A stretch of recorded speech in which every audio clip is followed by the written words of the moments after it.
Ljósufjöll, or light mountains. And so, like I mentioned this morning, there are 3 volcanic systems, and oh my goodness, I feel really blessed right now to be looking at the glacier here in front of us. And also understand it's a stratovolcano. Can you see the shape? Here's the vent, the main vent on the top. It's pretty impressive. Right there. Now on our left. And the name of this glacier is Snæfellsjökull. Do you think you can pronounce it? You wanna try it? No. Are you sure? You wanna try it? Okay. Now I'm gonna give it a shot. So we're gonna say Snæ. Snai. A little bit louder. Snai.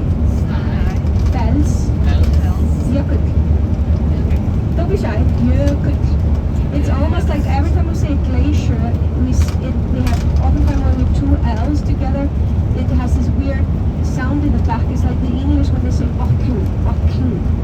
Or because we have kids, it's almost like a Donald Duck sound right here in the back. So let's do it again. Snæfellsjökull. I love this. This is beautiful. And let's do it a little bit faster. Snæfellsjökull. Wow. You could go and learn Iceland. Snæ means snow, fells means mountain, jökull means glacier. And that's the good news. When you see a really, really long Icelandic name, don't worry, it's always a combination of short words. Isn't that cool? I hope it's okay if I teach just a little bit, right? I think my friend in the back, she's almost fluent in few words. Yes, so the reason why I say this, there are linguists today, they are predicting that Icelandic language could potentially die out within the next 100 years, 200 years. And I read that on the news once, there was this linguist expert in kind of small countries and island nations. And it has to do with, of course, the changes that we're going through. Now our Icelandic kids, for instance, they have, computers and listen to content in English. And that, don't get me wrong, that's amazing. I freaking love it that we can all more or less speak the same language and hopefully understand each other. But I am really hoping that our kids are going to be bilingual, or maybe more bilingual. It's fun to, me personally, I love to learn languages. For me, it's like a music. So therefore, I like to kind of draw some attention to the language. It has actually happened to me twice. Before I had a Brazilian guy said to me, Anna, I'm going to make the effort now. I think I'm going to learn Icelandic. I was like, wow, that could be our secret language. Think about it.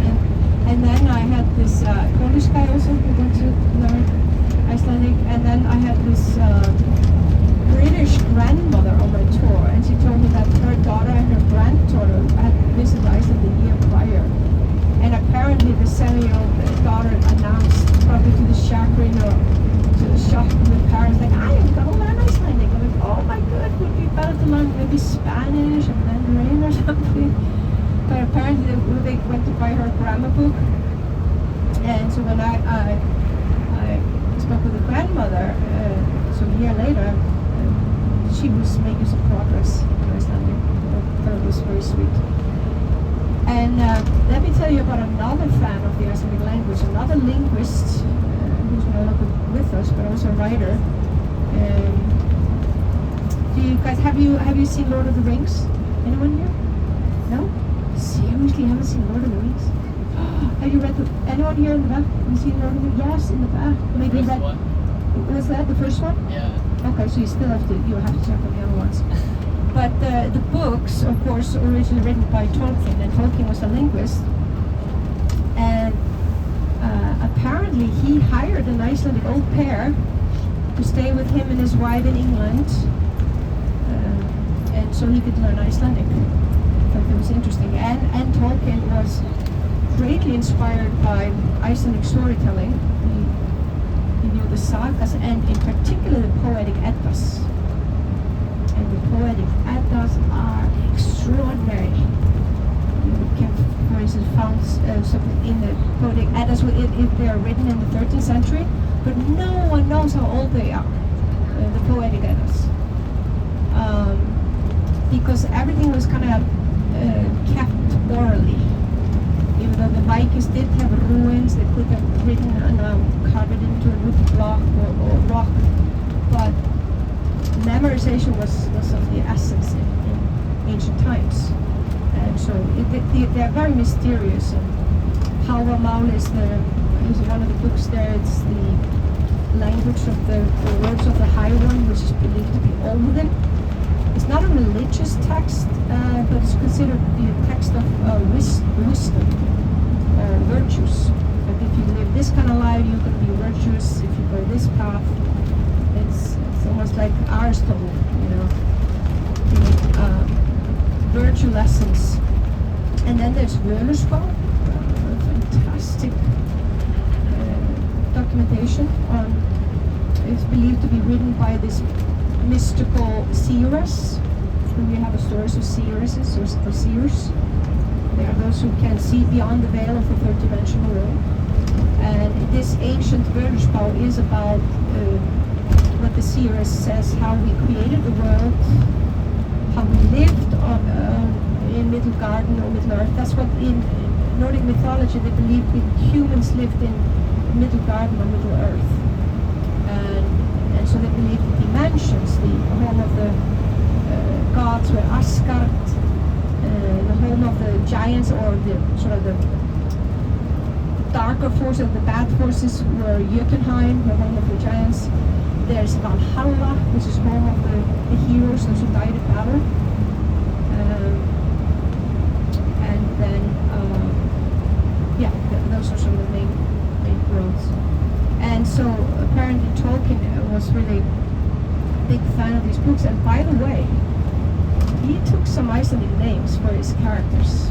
And one of the most famous characters from the poetic Atlas is called in Icelandic Gandalfur. Does it ring a bell a little bit? Does it sound a little bit familiar? So Gand or Gandur in Icelandic means it's a very old word, but it means staff or stick or cane. And Álfur means elf.